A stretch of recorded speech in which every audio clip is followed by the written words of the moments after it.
welcome to this segment. We have a very special segment we think is going to be informative to the listeners here. We have with us Tom Dauberton and his daughter Mallory.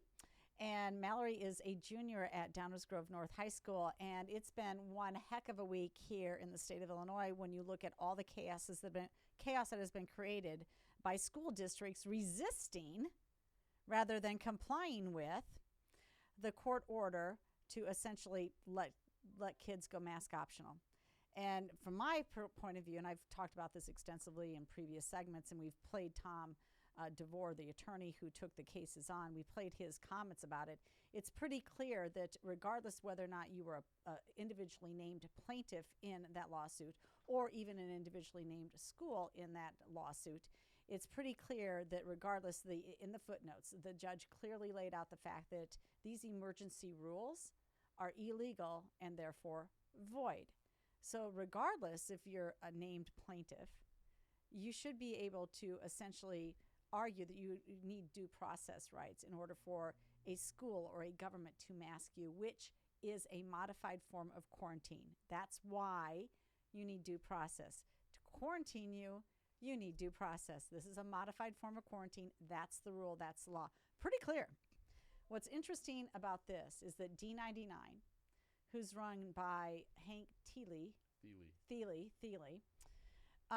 he's the superintendent there, who's the ogre, actually, in my opinion. I've been watching what he's been doing at school board meetings for about 6 months now. And he's pretty much decided that even though they were a named plaintiff in the lawsuit, in that D99 was specifically one of the 146 schools sued, the school district sued, he is arguing that but for the only 2 children who are named plaintiffs also, but for them, everybody else has to remain in a mask. That is his position. So it became 100% chaos, right, Mallory, on Monday morning when you guys showed up. So tell us, give us just a little bit of a sense, take us back to Monday and tell us what was the conversation you had with your parents ahead of time? What was the conversation you had with fellow students who felt the same way with you in that the masks are, at this point, kind of a joke? And that, if you read the studies, there's no benefit to wearing the masks, especially the cloth masks. And in fact, they're probably harmful in many ways. In fact, that's what the studies are showing. So what were your conversations with people before you walked in on Monday morning? Yeah, so Sunday night we received an email saying that we were reverting back to the original board's decision to wear masks in school and continue that way, despite what the court ruling said. So I really just talked with my parents about it, and it was a conversation. Do you plan to wear a mask? Do you want to take a stance? Do you want to fight against the mask mandate in your school? And so I decided that it would be beneficial to me and my peers if I stood up against the mask. So I texted a couple friends, hey, are you going to be wearing a mask tomorrow? I didn't really want to be the only one, and I think that's what a lot of students struggle with is they don't want to be the only one going against the rules, as that's pretty much what we're doing. We're trying to do it in the most respectful way possible. Of course. And so we decided 9 a.m. Monday morning, a group of us would meet in the main parking lot, and we would all walk in together and see what happened. So there was a group of about 9 of us, I would say. Definitely not exceeding 10, 20, just 9 of us. We walked in, and immediately there was the assistant principal ready with a handful of masks. And so we all kind of just walked the halls for the next 20 minutes before class started. And I actually stopped at my locker with one of my friends to put my coat away because we were walking down that hallway. And the other students continued walking, and they were actually stopped by an English teacher that followed them down the hall and walked them down to the main office to go get masks. So they all ended up in masks within the first 10 minutes. A couple of them took them off once first period had started and they were away from that teacher. So going into first period, I sat in my desk and my teacher got into the lesson plan. And then he said, hey, Mallory, I'm going to need you to put a mask on. And I just said, no, thank you. I'm here to learn. And so I won't be putting a mask on. And then he said that he would have to contact the dean. And I said, that's okay, but I'm going to have you bring the dean up here, and they're going to have to pull me out of class. My original plan was to have them physically remove me. But actually no dean ever came up. No security guard ever came up to my class. Good. Which my friend who stopped at my locker with me is also in my first period class, and he asked her the same questions. And he said, same thing as Mallory, and she said, same thing as Mallory. So we stuck to it. And then as soon as the bell rang for the passing period to second period, we got up, went to class. Second period, my teacher pretty much said, I see students are taking a stand. I'm not going to blow it out of proportion. But then I actually struggled with a group of girls that I'm working with currently on a business plan. And one of them played soccer with when I was younger. We've known their family for quite some time. And she pretty much said, hey, I'm not comfortable with you being in a picture that we plan to post on our social media for our business, because we do have a social media account, which I'm currently running. So she said, you're going to either not be in the picture or you're going to have to put a mask on. And I said, I won't be putting a mask on. And they were like, do you not have one? And I was like, no, I don't have one and don't plan to go get one. So that was a big struggle to deal with, especially my peers. They straight up said to me, this is a really bold statement. And I said, it's supposed to be a bold statement, and I'm taking a stand. So then they tried to turn it political at a certain point. And so that was definitely a struggle. But then once the bell rang, we had a conversation with our teachers on why we didn't get a picture taken of our group, because that was our plan for the day. And I laid it out. I said, I just want it to be a conversation. Right now, it feels like such a struggle. Right now, it's 3-on-1. Like, that's literally what it is. It's a group of 4 of us, and it's 3-on-1. I said, currently, like, my whole life feels like a 3-on-1 because there are so many people that disagree with the stance me and, like, my family and the other people want to take. And so I just said, like, it shouldn't be my peers going against me. I've had to be chased by security guards, be told by teachers, put a mask on, and I've respectfully declined. And so my peers saying, hey, like, that's not cool, and disagreeing with me and telling me what I can and cannot do, that just didn't feel great. So then I went to third period, and I went to third period late after talking with my teacher. And I walked in, and I handed the pass to the teacher, and she said, good morning. I said good morning to her.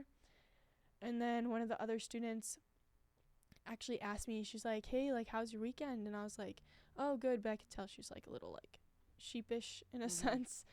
And so I went to go get my work box for that class. And I came back, and the 2 students that sit across from me were whispering. And one of them was like, yeah, she doesn't have a mask on. And then the other girl looked up, and she goes, oh, yep, she doesn't have a mask on. And I looked at them, and I said, you guys don't have to whisper. I know I don't have a mask on my face. You can talk about it. You can ask questions if you're curious. And so they were like, why don't you have a mask on? And I said, because I won't be putting a mask on, and I'm taking a stand on that. And they were like, well, we're really uncomfortable. And I said, I'm sorry you're uncomfortable, but I know you're uncomfortable, and that's okay. And so then they were like, well, then we're going to go talk to the teacher. And I said, you can go do that. So they went and talked to the teacher, and then I'm assuming they went to the dean. I have no idea where they went. But then they came back to class, and I was still in class working on my project. And then I finished out that class when the bell rang, and then just continued getting looks. I went to lunch, so I continued getting looks, but, like, everybody had their mask on, so it wasn't, like, a big deal. And then as I was walking up to my math class, or everybody had their mask off because it was lunch? Yeah, because it was lunch. Yeah. I don't Use it on, but that's okay. Whoops. Yeah. So I was walking up to math class, and I stopped to use the bathroom. And as I'm walking on the 3rd floor, I see the principal, like, right Looking in the mid hallway. No, she was just standing there, had a radio. And I didn't notice, but one of the girls I was in class with third period turned the hall right in front of me. And as I was walking, I hear her say to the principal, "Hey, I just want to talk to you about an issue that I had in my third period class." And I laughed a little because I was like, oh gosh, this is about me. And so pretty much what happened is they heard me, and so they turned around and the girl pointed at me and said, "Yeah, my friend right here," which we were on the basketball team freshman year. We were friends. We've given her rides home. We've hung out outside of school. And so she's like, "Yeah, I have a problem with her not wearing a mask. And so tell me why she's allowed to not wear a mask but not get in trouble." And the principal was pretty much like, "She will be getting in trouble." And then she went through all of the reasons on why I have to wear a mask. And I was like, "Okay, thank you. Sounds good." And I started walking away, and she's like, "Do you have a mask on you?" And I was like, "No, I do not." And she's like, "Well, then can I ask you to go down and get one?" And I said, "You can ask me, but I won't be going down to get a mask." And then I was like, "Thank you." And I turned around and I walked away. And she said, "Hey, sweetie, what's your name?" And I said, "My name is Mallory Dauberton, and I'm going to be late for class," because I was late for class. I was marked tardy. And so then after that, I went into class. As I was walking in, I saw one of my fellow friends without a mask on, and he was taking a test out in the hall because he had missed it. And I went and I sat down in class, and 5 minutes in, the teacher was like, "Hey, Mallory, I'm going to need you to put on a mask." And I said, "No thanks, I don't have one, and I won't be putting one on." And then there's another teacher in the class that says, "Hey, Mallory, you're going to need to go down and get a mask." And I turned around and I looked at her and I said, "I won't be putting on a mask. You can go ahead and call the dean or email the dean and send them up here to come get me. But until then, I'm here to learn, and I'll be staying in my seat." And then a girl behind me was like, "Hey, I actually have an extra mask if you need it. It's unused." And I turned around and I said, "Thank you so much, but I don't need it." So that was kind of where that class went. And then because I have an extra half period of math, we have a break. So I went and I walked around with one of my friends because I went to go use the bathroom. And one of the girls that was in my class was she comes up to me in the hall and she's like, "Really?" And that's all she said. I was like, "What?" And she's like, "Are you really not wearing a mask in school?" Meanwhile, these two kids are walking right past us. I didn't realize that they didn't have masks on either. But this girl turned around and she said, "Did you really just say really to her for not wearing a mask? All this, it's called exercising freedom." And she basically stood up for me, and I just went straight back to class because I was like, I don't want to deal with that. No, thank you. Right. So I went and sat back down in my seat, and the girl that was in my class followed me back in. And she said, "I hope you know you're so ignorant for what you're doing." And she just threw it in my face and she pretty much said, "Because I'm not a teacher, I'm allowed to say what I want to say to you." And so she said it, and the teacher was like, "Yeah, go ahead, exercise your right to say something to her." And I looked up at her and I smiled and I said, "No thanks, I won't be putting a mask on." And she said, "Don't laugh at me." And I said, "I'm not laughing at you. I'm just telling you I won't be putting a mask on, so what you're saying to me isn't getting anywhere." I'll be honest. And so I was really hopeful that the next day I would actually make it to class so that I could say to her, "I hope you know you calling me ignorant is very contradicting because you don't know me as a person. You don't know what I'm standing for or what I'm doing here. So, I hope you know that, it's a little bit ignorant of you to call me ignorant." So are you saying essentially you were able to go through Monday at Downers Grove North without Yes. a mask, and you never were kicked out, you never were segregated or nothing?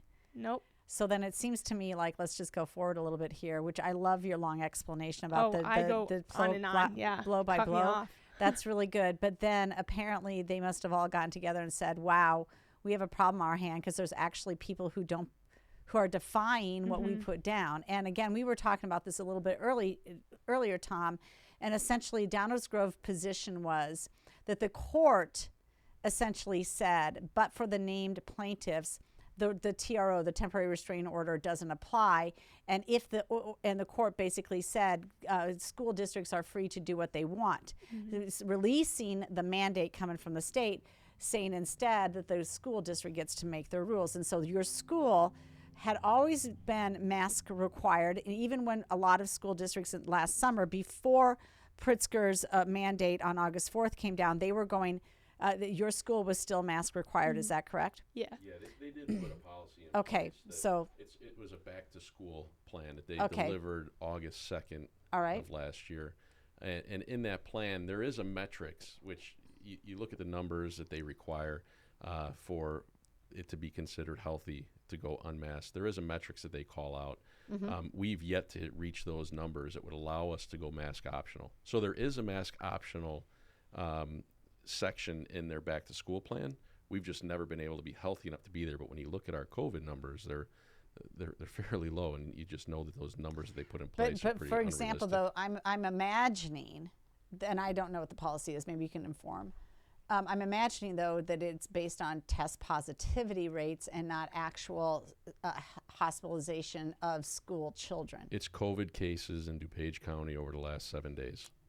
And that is absolutely 100% irrelevant to what's happening in school, Right. and even more so what's happening in terms of severe health risk. Yeah, so the superintendent, what he has These aren't has smart stated- people, by the way. They're not smart people putting these plans together, Right. in my opinion. Yeah, I would agree with you.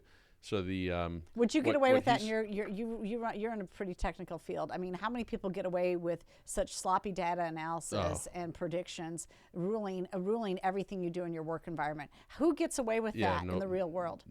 Nobody does. No, these And the people are run by the taxpayers. They're on the taxpayers' dime. They don't care. They got all the power and control. They got a cowardly board run by a cowardly superintendent who just wants his working for his pension, in my opinion. I mean, honestly, they don't really care about children. They care about control, because nobody puts out a policy like that based on large demographics of almost a million people in a county, compared to your own individual school situation with individual kids with no risk. I mean, this is preposterous. No private company would run on data like this. Right. You know, they've claimed for a long time that they look at the science, but they won't look at the data science. You know, they want nothing to do with that. That's you right. know, Well, now the science has changed, apparently, according to the CDC director. yeah. Science has changed. No, it hasn't, honey. Right. No, it hasn't. Okay. Yeah. So he keeps going back to the policy was put in place before Pritzker had his mask mandate. So they're saying the policy at the board put in place superseded the so is he also then saying that they've learned nothing about COVID and its viral load on students and its harm to students? They've learned, and the masks and the effectiveness or ineffectiveness of the mask, actually. They've learned nothing in a year since he put that policy in place. Well, they've learned that it doesn't fit the narrative. Okay. I think it doesn't fit their narrative, so ignore it. You know, the new data. Well, let's not bring that into the discussion. Let's just bring that we made this rule, we presented this plan, now we're following it. So they're hiding behind the fact that they're following this plan. There's a lot of private schools. When Pritzker made COVID requirement changes, there's a lot of private schools in the area that have parents that are on boards for volunteer boards, principals, school faculty that make very little money, and within 24 hours they were able to turn out a response to the Pritzker mask mandates. What did Downers districts do? No, it took them like over a week. Yeah. And you've got a high-paid superintendent, you have high-paid principals, you have a board. It blows my mind that with this scenario, when the data is out there, you've got the law that was the temporary stay that was put in place last week. All these things are adding up. They can't call an emergency meeting and make a change to their August 2nd. Well, I was tracking this over the weekend about what was happening in various school districts, and you're right. There are some superintendents that flat out said, "Okay, it's just mask optional. I can read the plain language of the court order. I can read it, and anybody can." And so the superintendent made the decision. There were other school districts where they actually did have their board come together. They did an emergency hearing on Sunday. That's what our own school district did, my own. And, they made the decision that they're going mask recommended. Okay, great, no problem. So let's go forward here. So you get through your first day, you're like, okay, that wasn't so bad. And you walk into your second day and whoa, what a difference, right? Yeah, definitely What happened? different. Well, my dad dropped me off at school. So the goal was to get into my first period class. Did you know, or did you get a sense? Did you have did you think it was going to be different this? Oh, I knew. Okay, did they send you an email? Was there They chatter did. amongst faculty to teachers to kids that got through? They sent an email. Oh, they did. That basically said, here are your options. Okay. And if you don't adhere to these options, you'll be penalized. But she can speak to that. Before the bell rang, some of her friends were already getting pulled. Oh, yeah. And taken to the processing area. Yeah. So you walk in. We had 3 options, and my goal was to choose the second option, which is they would provide an adequate learning facility for me. And that's where that came up. They said that the option 2 is asynchronous learning. Oh yeah. And the that's thing. Right. So with asynchronous learning, the thing is they haven't put any guidelines around what asynchronous learning is, and I've asked the principal, Dr. Demet, for guidelines regarding asynchronous learning, and she's been very quick to respond. But I explained to her in a few emails that there's a lot of ambiguity in the responses she's provided, and what she has provided is different than what the kids were having communicated to them when they were put into these processing areas and when they were put into these different holding areas. And so I just asked her, I said, can you just put some guidelines around what asynchronous learning is? It's too ambiguous. These kids don't know what they need to be doing. And she can speak to the Google Classroom and some of the things that the principal has said, well, this is how you go through your day. But it's still lacking. Okay, so you walk in, you got 3 options, and you're going with option 2, and you're just fine with that. You're like, fine. Yeah. I'll do asynchronous learning in an adequate facility, and what happens? So I walked in, and I did accept a mask because I knew there's no chance, because my friend was already there, there's no chance I'm going to be able to get in the building without immediately being yanked. So my goal was to get to my first period. Okay. So I decided to take a mask. As soon as I walked in, I put it over my face with my nose out, and I walked down the hall, and a teacher chased me down, and she was like, "Miss, you need to have a mask on. You need to have a mask on." And I said, "I do have a mask on." And so I pulled it up over my nose, and she continued to chase me. And I looked at her and I said, "My mask is over my nose, so I don't know why I'm being chased, I guess." She's like, "You need to be more respectful," which I was disrespectful, but it's because I was being chased down the hall when I wasn't doing anything wrong. And respect is earned. I think people need to realize that respect is earned. You have to submit to authority. I get that. There's times where we need to be to obey, but it's earned. If somebody chases you down, politeness is not respect. If you come at somebody, you can be polite, which is what you were doing. Yeah. But yeah. Yeah. So I put my mask on. After that, I walked away from her, and then I ended up getting into class. And as I was walking in, my teacher was actually talking to another student that wasn't in his class because the student didn't have a mask on. He was going through all the reasons that you need to have a mask on. And so I went and I sat down in my seat and I took my mask off because I was there to learn, and I decided, I'm proving a point here. I won't be wearing a mask during the school day in the halls. Okay, maybe. So then I sat down in my seat. The bell rang. The teacher came in. And he said, "Mallory, you need to have a mask on." And I said, "I won't be putting on a mask. You're going to have to call the dean." And he said, "Okay, I'm going to call the dean." And I sat there for 15 minutes doing my work. It was quiet work time, independent work time. Everyone was getting their work done. A student in front of me actually called the teacher over, and the teacher was like, "What can I do for you?" And he's like, "I need you to make her put on a mask." And he said, "I cannot do that." And he said, "Well, I need you to do something because it's making me very uncomfortable." And I didn't say anything. I kept quiet. And the teacher was like, "I understand it makes you uncomfortable. I hear you completely. I can't rush the dean. The dean, security, they'll be up here soon. They'll take her." And so I got pulled by a security guard. I complied. I walked out of the classroom with him. I was taken to the main gym for processing. Waited there for a while with 10 other students. And then they moved us to another room called O50, which is in the basement. And so students continued filing in. So how many students do you think in total that on Tuesday sort of said, we're going to fight this? I believe there's like 30, 35. Okay. Out of okay, 30, 35. And looking at this, you have, there's almost 5,000 students in District 99, so maybe 2,500 per. Yeah, so there's a lot of students at our school. There's a lot of students. 2,500 in Downers Grove North, probably 2,500 in Downers Grove South, or thereabouts. So 35 wasn't a great number. No, not a big number at all. So a lot of compliance going on in Downers Grove. Mm-hmm. Yeah, a lot of people don't want to fight it. Yep. There's a lot of kids that have vocalized, though, that they want to go maskless, but they don't want to disobey their parents. But there's also a lot of rule followers, which is fine if you want to do that. That's right. Great.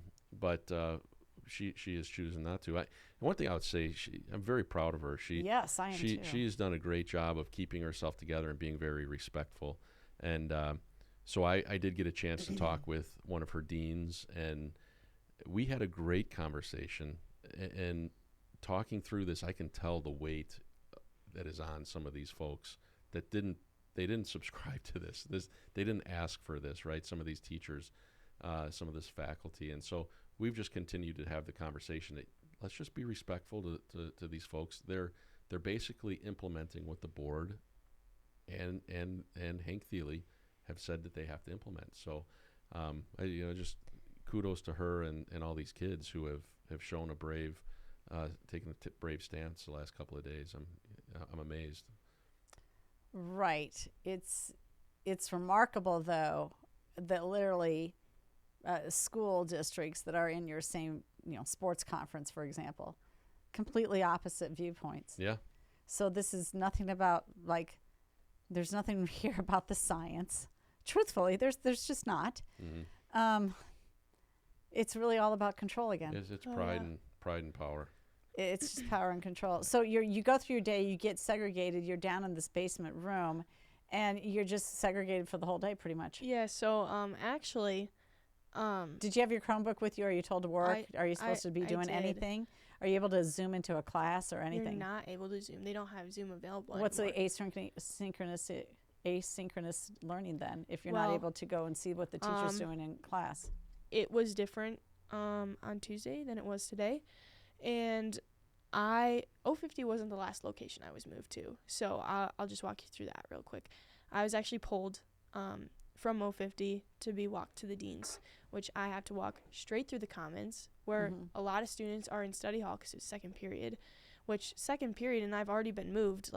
It wasn't even halfway through second period. That's 70 minutes. It was quick. And now you're being moved for the third time. Yeah, so I was moved to the dean's office. He basically told me, he gave me my quote-unquote due process, told me my options, and then he gave me a referral, and he walked me back through the commons. But walking through the commons, there were plenty of students that made snotty remarks and said, "Hey, nice mask," and were just being rude overall. And the dean didn't say anything. The security guards, the teachers. About that. It's about power.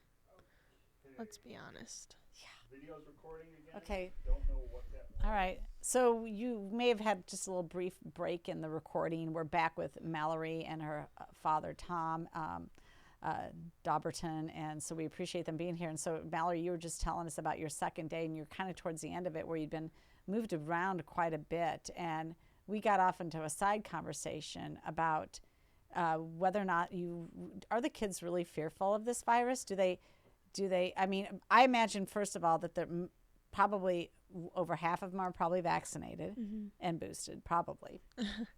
And I'm thinking that probably another 25%, maybe more, have had it. Maybe they have natural immunity. I mean, I think that's just statistically where we are as a country. And I can't imagine that it's any different for your colleagues, your classmates, rather. So, I mean, what is the deal? Are they really afraid of it? Definitely, I would say I'm not sure. But Okay. I would assume a lot of them aren't. A lot of them like the drama. Do they know the statistics? Because you seem to be very well informed about what your rights are. and you seem to be very pragmatic about what you're dealing with here. Do they understand really that there's been 0 deaths from COVID under the age of 20 in DuPage County? Do they know that? Statistics, for example, do they know that there's maybe been 700 kids in the entire United States that have died with COVID, Yeah. many of them having severe illnesses on top of it? Do they know, for example, that, kids that age have a 99.999%, Yeah. chance of it? Do they know that it's more dangerous for them to actually drive in a car or ride in a car than it is the risk to dying from COVID? I mean, do they know this stuff, or why are they so afraid? I definitely don't think they know the statistics of it. I Okay. think a lot of them get their information from influencers, which I So definitely. those are social media Yeah. influencers on Instagram, TikTok, whatever. Yeah. And they're, okay, that's Which- really concerning because, Which with my mom, we've definitely had a lot of conversations about social media and all that stuff, and definitely echo chambers. Echo chambers are a huge thing. If you're in an Yes. environment that is telling you constantly one thing, you're just going to be stuck in that circle of hearing the same things. And I feel like that can go both ways. Definitely, people could say I'm stuck in an echo chamber with the things that I believe and the things that I think, but I think it's really different for me because I actually go seeking the other side. I would like to know why people think the way they think. I would like to have conversations about, hey, like, why do you believe that masks should be mandated? Why do you believe in other, like, hot topics that are just huge in the U.S. right now?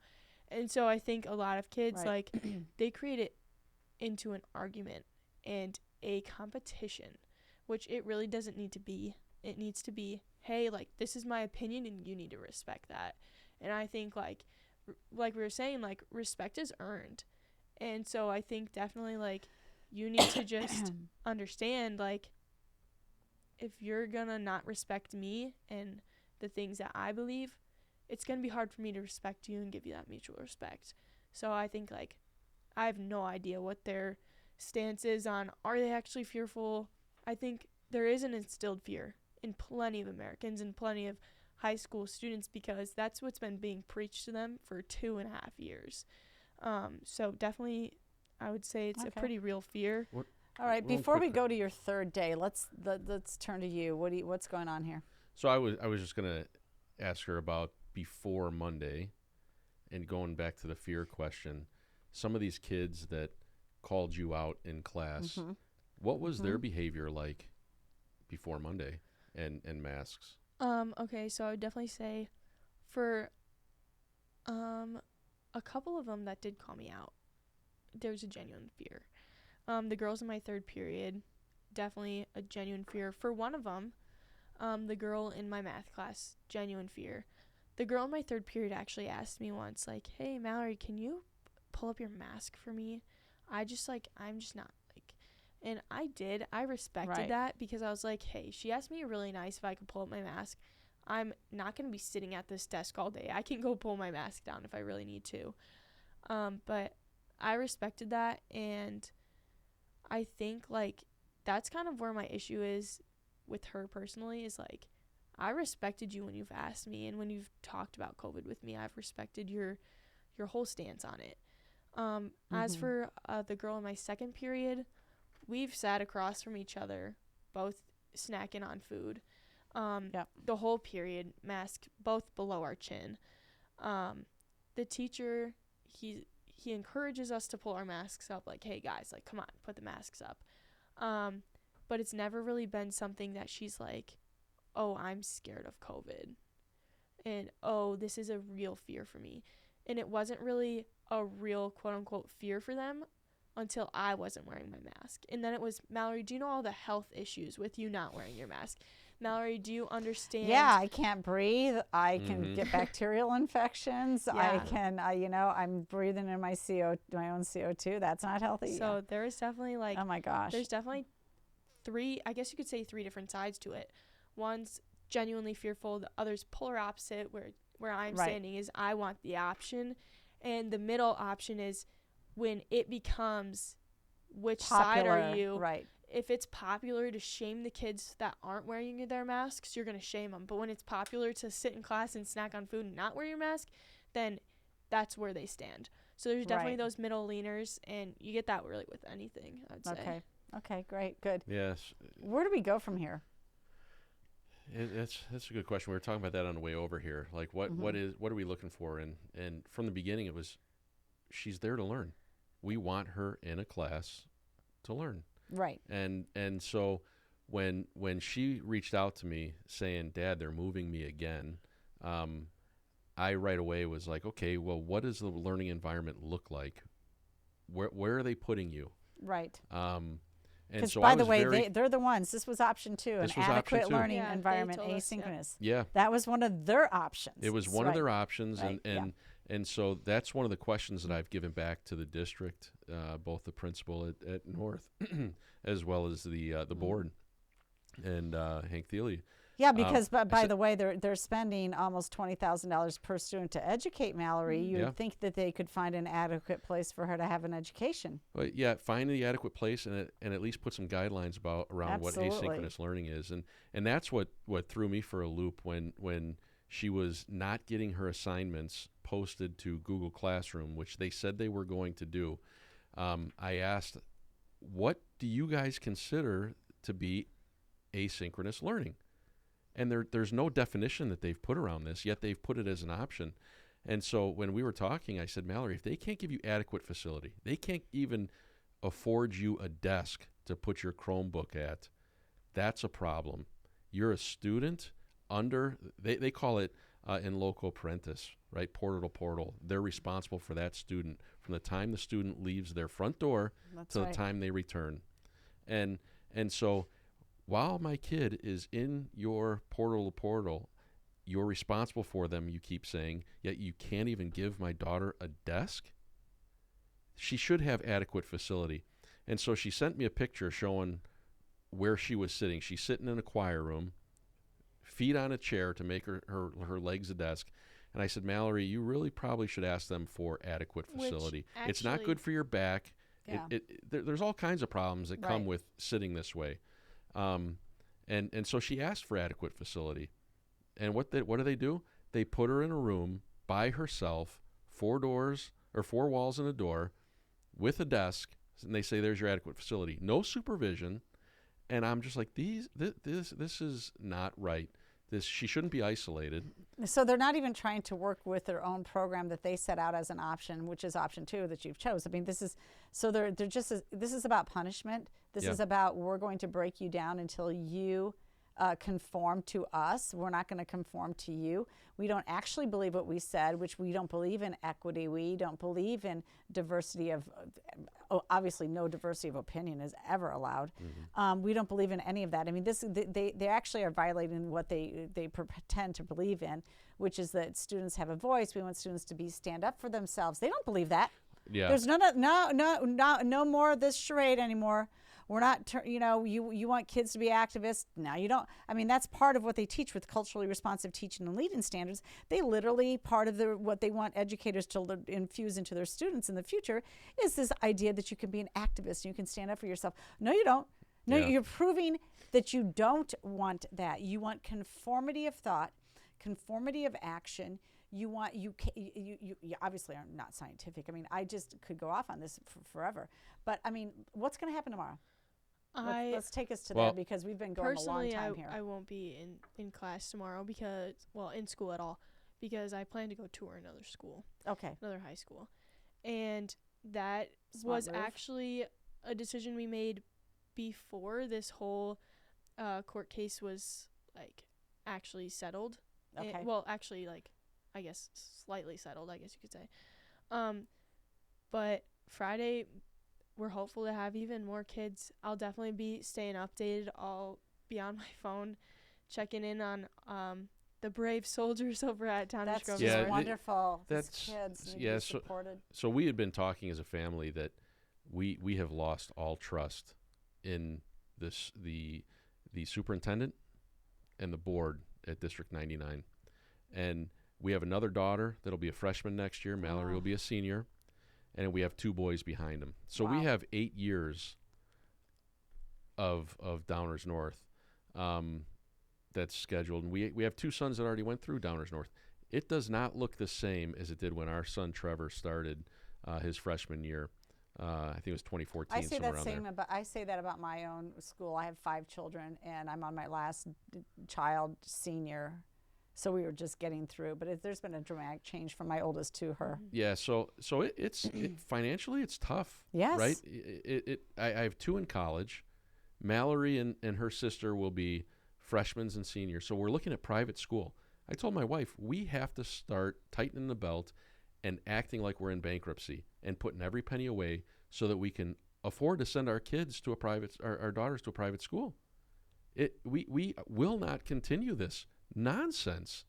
And my taxes, you look at the taxes that I pay in the area where we live, it's just incredible how much it's gone up, and the majority of it's gone to the school. Yes. And the school has Yes. continued to fail us. Yes. With the continuing grades going down and down for all the students.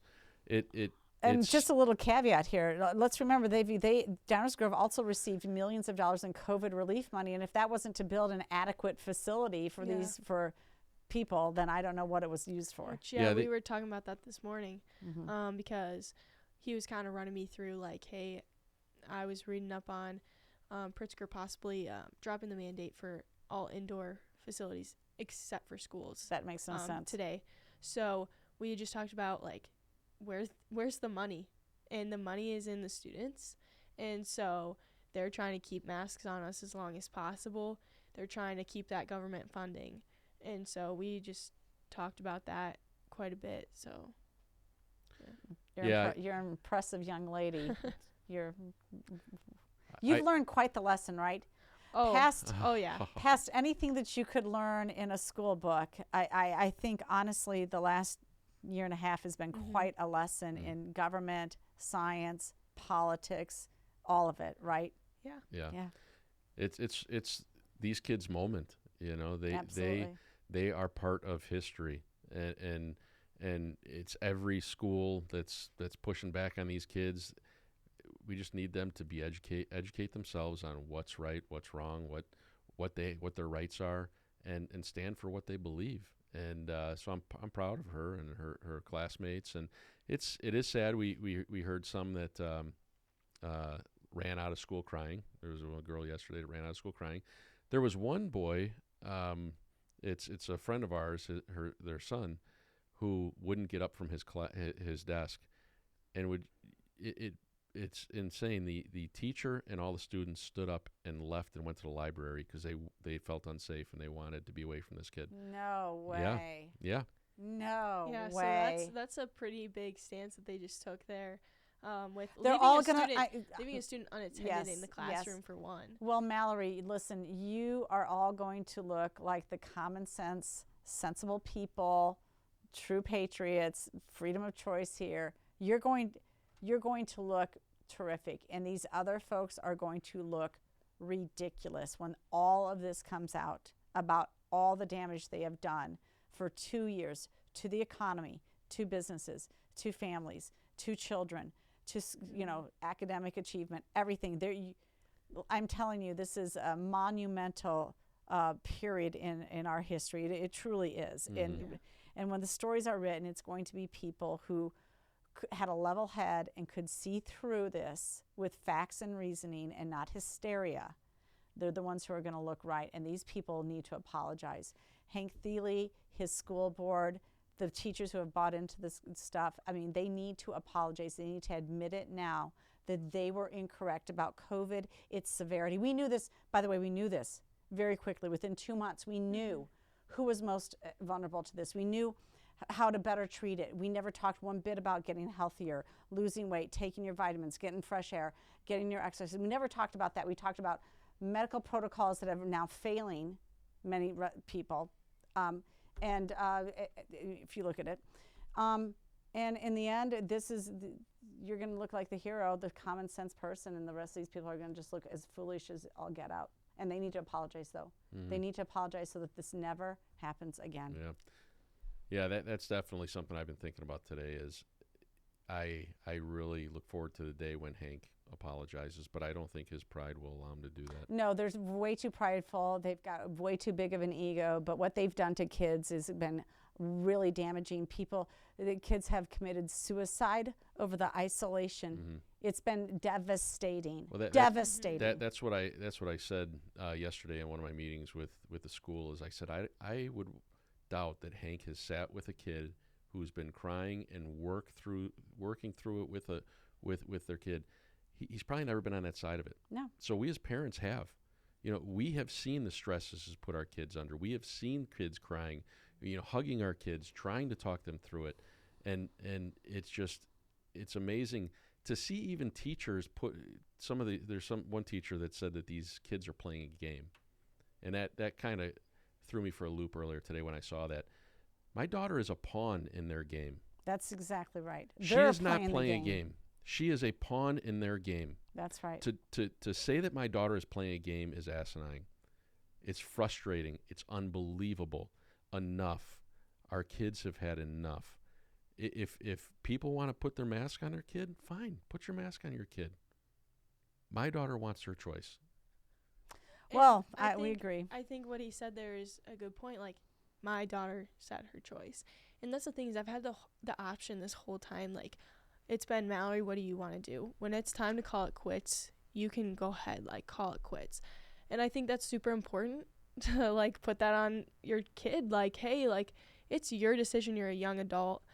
And with what you're saying, this has been, a really good learning experience. And I think everyone should experience something like this. It's hard, and it is frustrating, but it's going to be beneficial. Definitely in the long run, when I'm 30 years old, right. I'm going to look back and be like, that made me struggle. And that really pushed me to go do better and to not be the person that's not putting themselves in your shoes. Hank Thiele has not put himself in our shoes. And he even said today, because we actually had an interview with the superintendent and we were able to ask him questions. He even said today, something about putting yourself in other people's shoes. And one of the students said, if you're really putting yourself in our shoes, then tell me why there's not change. Well, first of all, Mr. Thiele's not sitting in his office with a mask on. Let's all. Well, and that was even brought up too. One of the students asked, hey, how come teachers in their offices aren't wearing masks? I've walked in there and I've been talking to a teacher with a mask on my face and they don't have one on. And he said, that's a different case scenario. That's their office.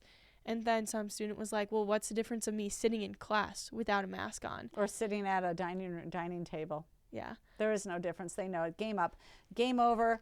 Thank you for your time here. Thank you for sharing your story. We appreciate having you on our podcast, and we hope everybody listens to this and gains a little bit of courage from your example as a young lady. Thank you so much. Yep. Thanks for having us. You bet.